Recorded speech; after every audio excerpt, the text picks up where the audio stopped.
Good morning friends. मैं नकुल वैष्णव अपने YouTube channel मेरी किशोरी जी में आपका स्वागत करता हूं। कैसे हो आप सभी? उम्मीद करता हूं बहुत अच्छे होंगे। देखिए, आज का हमारा टॉपिक है संविधान के टॉप 50 क्वेश्चन।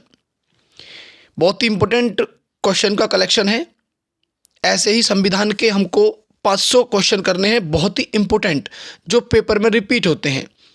तो जो भी व्यूअर्स नए हैं, आप लोग प्लीज़ चैनल को सब्सक्राइब करें, वीडियो को लाइक करें और साथ के साथ शेयर भी कर दें। देखिए, अगर आप लोग चाहें तो इनको लिख भी सकते हो और चाहो तो आप इनका साथ के साथ स्क्रीनशॉट भी कर सकते हैं।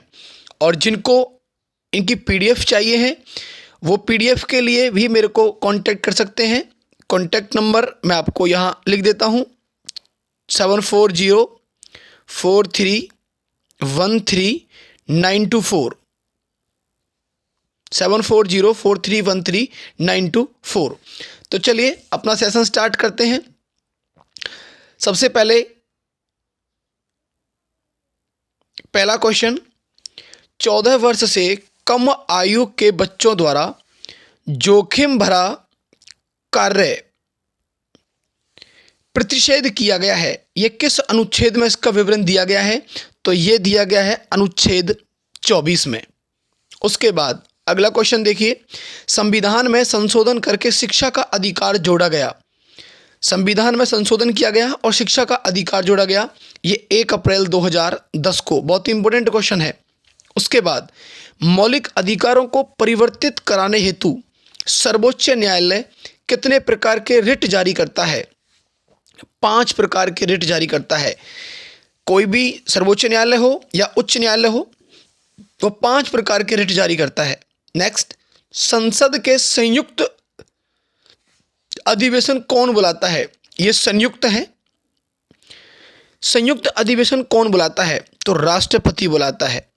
उसके बाद नेक्स्ट क्वेश्चन देखिए, अगला क्वेश्चन है, संसद के संयुक्त अधिवेशन की अध्यक्षता कौन करता है? तो लोकसभा अध्यक्ष। उसके बाद नेक्स्ट क्वेश्चन, संविधान सभा के समक्ष सबसे पहले लाया गया प्रस्ताव कौन सा था? तो देखिए, संविधान सभा के समक्ष सबसे पहले जो प्रस्ताव लाया गया वो उद्देश्य प्रस्ताव था। उसके बाद अगला क्वेश्चन, उद्देश्य प्रस्ताव किसने पेश किया था? तो उद्देश्य प्रस्ताव जवाहरलाल नेहरू ने पेश किया था। उसके बाद उद्देश्य प्रस्ताव को उद्देशिका के रूप में कब पारित किया गया? तो 22 जनवरी 1947 को। बहुत ही इंपॉर्टेंट क्वेश्चन है, आप साथ के साथ लिखें या फिर स्क्रीनशॉट लेते रहें। उसके बाद अगला क्वेश्चन देखिए, नेक्स्ट, उद्देशिका को ही कहा गया है, क्या कहा गया है? प्रस्तावना। तो उद्देशिका को ही प्रस्तावना कहा गया है। आगे क्वेश्चन, ब्रिटिश भारत में सबसे पहले प्रस्तावना का प्रावधान किया गया था, किस अधिनियम के तहत? तो 1919 के अधिनियम में। उसके बाद अगला क्वेश्चन, भारतीय संविधान की प्रस्तावना शुरू होती है, कहां से होती है? हम भारत के लोग, ये उसका टाइटल है। हम भारत के लोग से भारतीय संविधान की प्रस्तावना शुरू होती है। अगला क्वेश्चन, प्रस्तावना किस देश से ली गई है? तो प्रस्तावना अमेरिका से ली गई है। अगर क्वेश्चन आता है कि प्रस्तावना कहां से ली गई है, तो ये अमेरिका से। उसके बाद अगला क्वेश्चन, प्रस्तावना की भाषा कहां से ली गई है? तो ये ऑस्ट्रेलिया से। बहुत ही इंपॉर्टेंट क्वेश्चन है, आप दोनों को समझें। एक तो है कि सिर्फ प्रस्तावना कहां से ली गई है, वो अमेरिका से ली गई है, और अगर बात करें प्रस्तावना की भाषा कहां से ली गई है, तो वो ऑस्ट्रेलिया से ली गई है। आगे, प्रस्तावना को कितनी बार संशोधित किया गया है? सिर्फ एक बार, और कब? 1976 में, जिसमें 42वां संविधान संशोधन हुआ था। संविधान सभा का गठन कब किया गया था? 1946 में, कैबिनेट मिशन की सिफारिश पर। आगे, संविधान सभा का निर्माण करने वाला पहला देश, जिस देश ने सबसे पहली बार संविधान सभा का निर्माण किया, वो अमेरिका। कब? 1787 में। आगे क्वेश्चन देखिए, नेक्स्ट, कैबिनेट मिशन भारत कब आया? 22 मार्च 1946 को। देखिए, अगर आपको क्वेश्चन का लेबल अच्छा लग रहा है तो आप लोग प्लीज़ चैनल को सब्सक्राइब करें और वीडियो को लाइक करें और कमेंट करके बताइए कि कंटेंट आपको आपके लेवल का है या नहीं है। अगला क्वेश्चन, कैबिनेट मिशन किसकी अध्यक्षता में भारत आया? Pethick Lawrence. ये पैथिक लॉरेंस अध्यक्ष थे कैबिनेट मिशन के। कैबिनेट मिशन के कितने सदस्य थे? तो इसके 3 थे। उसके बाद आगे, कैबिनेट मिशन के तहत संविधान सभा में कुल कितनी सीटें निश्चित की गई थी? 389, 389 सीटें निश्चित की गई थी। उसके बाद अगला क्वेश्चन देखिए नेक्स्ट, संविधान सभा में महिलाओं की संख्या कितनी थी? 15। उसके बाद संविधान सभा में एससी सदस्यों की संख्या कितनी थी? 26। पूरी जब संविधान सभा बनी थी तो उसमें एससी कैंडिडेट थे 26। उसके बाद संविधान में एसटी सदस्यों की संख्या कितनी थी? 33। उसके बाद अगला क्वेश्चन देखिए, संविधान सभा को संबोधित करने वाले पहले व्यक्ति कौन थे? डॉक्टर सर्वपल्ली राधाकृष्णन, जो भारत के प्रथम उपराष्ट्रपति बने। डॉक्टर सर्वपल्ली राधाकृष्णन भारत के पहले उपराष्ट्रपति भी हैं। तो संविधान सभा को जिन्होंने संबोधित किया वो पहले व्यक्ति डॉक्टर सर्वपल्ली राधाकृष्णन। उसके बाद अगला क्वेश्चन देखिए नेक्स्ट, संविधान सभा चुनाव में कांग्रेस को कितनी सीटें प्राप्त हुई थी? ये संविधान सभा का चुनाव 1946 में हुआ था, तो उस टाइम पर कांग्रेस को 208 सीटें मिली। आगे, संविधान सभा चुनाव में मुस्लिम लीग को कितनी सीटें प्राप्त हुई थी? तो 73 सीटें प्राप्त हुई। 1946 में चुनाव हुए थे तो कांग्रेस को 208 और मुस्लिम लीग को 73।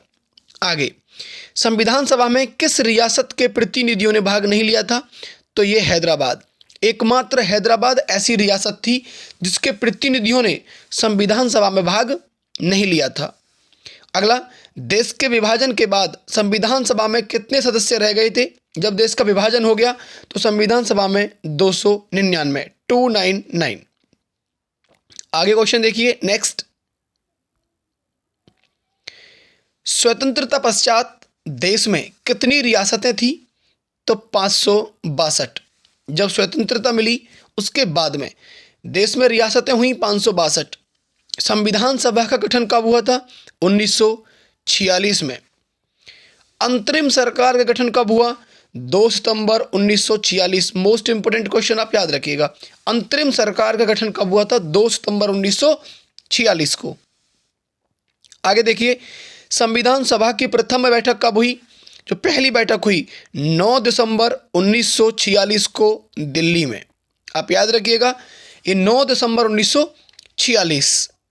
उसके बाद अगला क्वेश्चन देखिए, संविधान सभा की प्रथम बैठक की अध्यक्षता किसने की? तो सच्चिदानंद सिन्हा। देखिए 9 दिसंबर 1946 को जो पहली बैठक बैठी थी संविधान सभा की, उसके अस्थायी अध्यक्ष बनाए गए थे टेम्परेरी सच्चिदानंद सिन्हा। अगला क्वेश्चन, संविधान सभा के संवैधानिक सलाहकार कौन थे? VN राव, वेनेगल राव, वी से वेनेगल राव, N से नरसिंहन, वेनेगल नरसिंहन राव। संविधान सभा का प्रारूप किसने तैयार किया? VN राव ने किया। अगला क्वेश्चन, संविधान सभा की दूसरी बैठक कब हुई? तो ये 11 दिसंबर 1946 को। और जिस दिन 11 दिसंबर 1946 को दूसरी बैठक हुई उस टाइम पर इसके परमानेंट स्थायी अध्यक्ष बनाए गए डॉक्टर राजेंद्र प्रसाद। पहली में थे सच्चिदानंद सिन्हा और दूसरी जो बैठक हुई 11 दिसंबर 1946 को, इसके अध्यक्ष थे डॉक्टर राजेंद्र प्रसाद। अगला क्वेश्चन देखिए नेक्स्ट, संविधान की प्रस्तावना में कौन से शब्द जोड़े गए? समाजवादी, पंथनिरपेक्ष और अखंडता।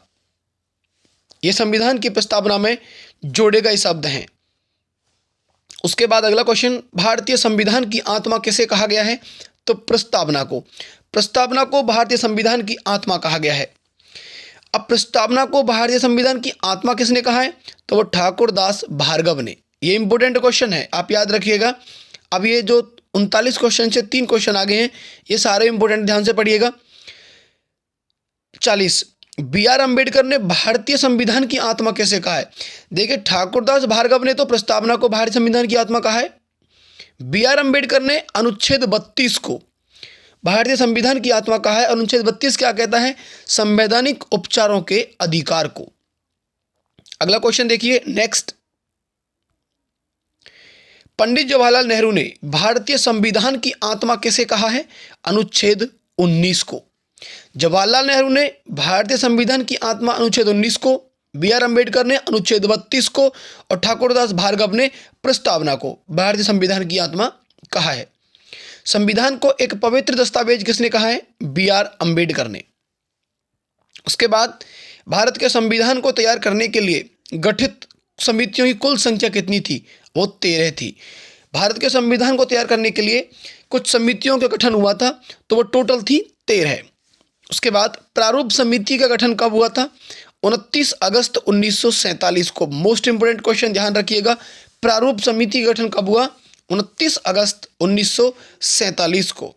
उसके बाद आगे देखिए, प्रारूप समिति के अध्यक्ष कौन थे? Doctor Bhimrao Ambedkar. Important question है। उसके बाद प्रारूप समिति में सदस्यों की कुल संख्या कितनी थी? तो ये 7। उसके बाद संविधान के प्रारूप पर बहस कितने दिन हुई थी? तो ये 114 दिन हुई। उसके बाद अगला क्वेश्चन, संविधान के प्रारूप समिति के समक्ष प्रस्तावना को परिभाषित किसने किया? तो ये जवाहरलाल नेहरू ने। अगला क्वेश्चन देखिए नेक्स्ट, झंडा समिति, संचालन समिति तथा नियम समिति के अध्यक्ष कौन थे? तो ये डॉक्टर राजेंद्र प्रसाद। अगला क्वेश्चन, संघ संविधान समिति के अध्यक्ष कौन थे? जवाहरलाल नेहरू। तो कैसा लगा दोस्तों आपको सेशन? कमेंट करके बताइए। जो भी व्यूअर्स नए थे चैनल पर, आप लोग प्लीज़ चैनल को सब्सक्राइब करें। देखिए आगे हमारा टॉपिक जो रहेगा और मेनली जो फोकस रहेगा एग्जाम पर, वो यूपी पुलिस के लिए रहेगा। यूपी पुलिस और एसएससी जीडी, ये 2 एग्जाम को मेन फोकस किया गया है, यूपी पुलिस और एसएससी जीडी के लिए। तो आप लोग प्लीज़ चैनल से अपडेट रहें। धन्यवाद।